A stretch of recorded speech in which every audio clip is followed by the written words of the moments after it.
Hello students, and welcome back to the another part of chapter 3, Ritu the Honest Girl. So students, in our previous video we had discussed up to here, and today we will discuss from here only. So let's get start. Ritu told him the whole story, but the fruit vendor was not interested in anything she had to say. ठीक है, तो ऋतु क्या है, ऋतु जो है अपनी पूरी कहानी फ्रूट वेंडर को पूरा बताती है कि कैसे वो गांव से टाउन में आई है, शहर में आई है, और जो है उसको इम्पोर्टेंट लेटर को पोस्ट करना था, लेकिन जस्ट बिकॉज वो बहुत जल्दी में थी वो अपना पर्स भूल गई है, और क्या है कि अब उसको भूख लगी है and she want to eat some fresh fruits. ठीक है, बट क्या है कि fruit vendor was not interested in anything she had to say. ठीक है, लेकिन जो भी उसने पूरी स्टोरी बताई फ्रूट वेंडर को, वो क्या हुआ, वो बिल्कुल भी इंटरेस्टेड नहीं लगा, वो बिल्कुल भी मतलब वो ध्यान से नहीं सुन रहा था, और वो बिल्कुल भी ऐसा नहीं लग रहा था कि वो कुछ उसको देने वाला है. ठीक है, he was very angry with her. ठीक है, तो जस्ट बिकॉज वो गई थी उसके शॉप में उसके कुछ मांगने, इसलिए वो क्या था, वो बहुत फ्रूट वेंडर बहुत ही गुस्से में था. He told her to run away. ठीक है, तो उसने क्या बोला, जो फ्रूट वेंडर था उसने ऋतु को बोला कि तुम यहाँ से भाग जाओ. ऋतु was very disappointed.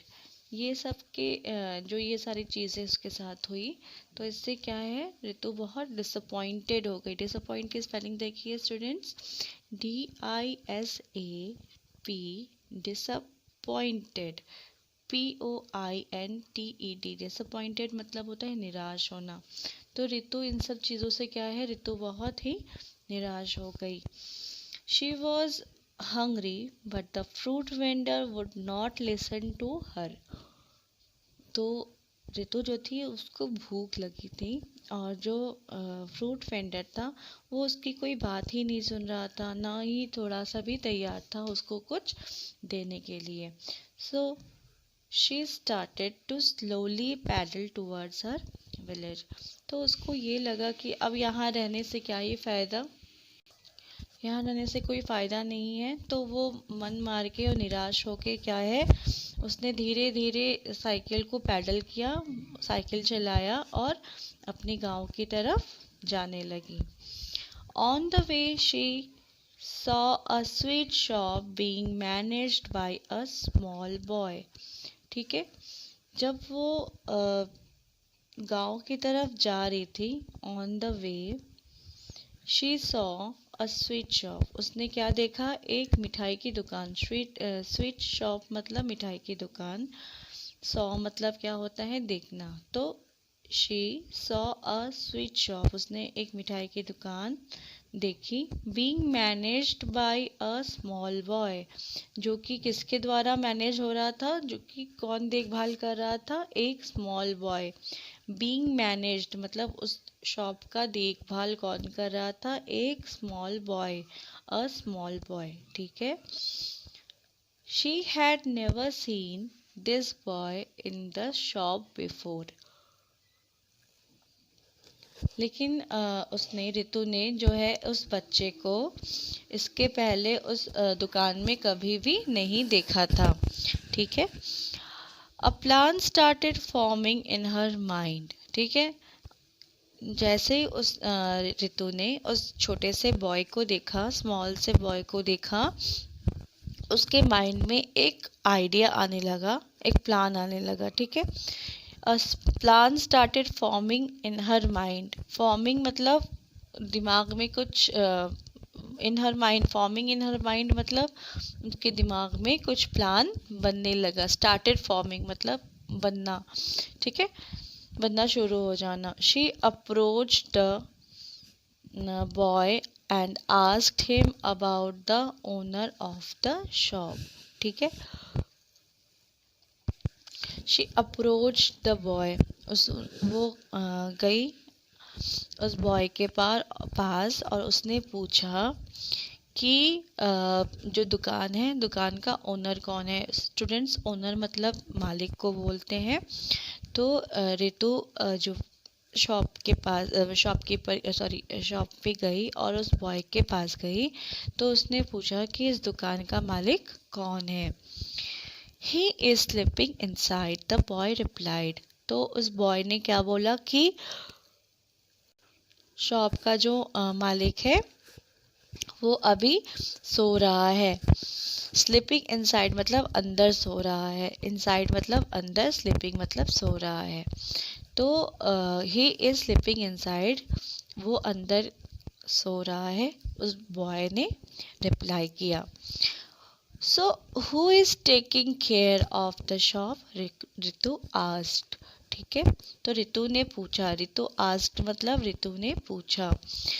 So who is taking care of the shop, तो इस दुकान का देखभाल, टेकिंग केयर मतलब स्टूडेंट्स देखभाल होता है. So who is taking care of the shop, उसने पूछा कि इस शॉप का देखभाल कौन कर रहा है. Who is taking care. ठीक है. I am, replied the boy. मैं कर रहा हूँ, उस बॉय ने बोला. But you do not know about the regular customer. Customer की स्पेलिंग देखिए. CUS, customer. TOMERS, customers. ठीक है. तो but you do not know about the regular customer. Ritu ने उस बॉय से बोला लेकिन तुमको तो रेगुलर कस्टमर के बारे में कुछ पता ही नहीं होगा. रेगुलर कस्टमर, यहाँ रेगुलर कस्टमर से मतलब है कि जो दुकान में रोज़ आते हैं. ठीक है, ख़रीदारी करने, ग्राहक जिसको बोलते हैं स्टूडेंट. तो रोज़ आने वाले ग्राहक को रेगुलर कस्टमर बोलते हैं. तो रितु ने पूछा कि तुमको तो पता नहीं है कि रोज़ यहाँ पे कौन आता है, कौन यहाँ पे रोज़ के ग्राहक जो हैं तुमको तो पता नहीं होगा. तो I come to the shop daily for eating sweets. I do not pay and the owner never says anything to me. तो रितु ने आगे कंटिन्यू किया कि मैं I come to the shop daily. ठीक है, मैं शॉप में रोज़ आती हूँ. फॉर ईटिंग स्वीट्स, क्या करने, मिठाई खाने. आई डू नॉट पे, और मैं क्या करती हूँ, मैं कुछ भी पैसे नहीं देती हूँ. पे मतलब पैसे देना, मतलब I do not pay and the owner never says anything to me. लेकिन जो मालिक है वो मुझे कभी कुछ भी नहीं बोलते हैं. You are lying. लाइंग की स्पेलिंग देखिए. LYING. लाइंग मतलब यहाँ पे झूठ. ठीक है, तो तुम झूठ बोल रही हो. You are lying. Nobody eats any sweets in the shop without paying. कोई भी ऐसा नहीं है जो कि इस शॉप से कुछ खाए और बिना पैसा देके जा सके. I told you, you do not know about the regular customer. मैंने बोला था ना, यू डू नॉट नो, तुम्हें पता नहीं है रोज़ आने वाले ग्राहकों के बारे में. My name is Makkhi. Just go to the owner and tell him that Makkhi has come for eating sweets. मेरा नाम क्या है, मेरा नाम मक्खी है. Just go to the owner, अपने मालिक के पास जाओ. And tell him that Makkhi has come for eating sweet. Makkhi आई है मिठाई खाने के लिए. The boy went to the area behind the shop to talk to the owner. जो छोटा बॉय था वो कहाँ गया, एरिया बिहाइंड द शॉप, दुकान के पीछे एक ऐसा एरिया था जहाँ पे कि ओनर सो रहा था। ठीक है, तो the boy went to the area behind the shop to talk to the owner, वो मालिक से बात करने के लिए उस एरिया में गया। सर मक्खी has come for eating sweets, the boy said, तो उस बॉय ने बोला सर मक्खी आई है मिठाई खाने के लिए। So why you are waking me up, waking me up मतलब क्या होता है, उठा देना, नींद से उठा देना या नींद से जगा देने को बोलते हैं वेकिंग मी अप। ठीक है students, so why are you waking me up, तो जो मालिक रहता है वो बोलता है तो तुम मुझे जगाने किस लिए आए हो। मक्खी comes daily and Yeats sweets, मक्खी तो रोज आती है और मिठाई खा के चली जाती है। Let her eat the sweet she wants, the owner replied. ठीक है, तो ओनर ने क्या बोला कि मक्खी तो रोज आती है मिठाई खाने, उसको मिठाई खाने दो जो भी वो मिठाई खाना चाहती है। But sir Makkhi is not going to pay for the sweets, the boy added.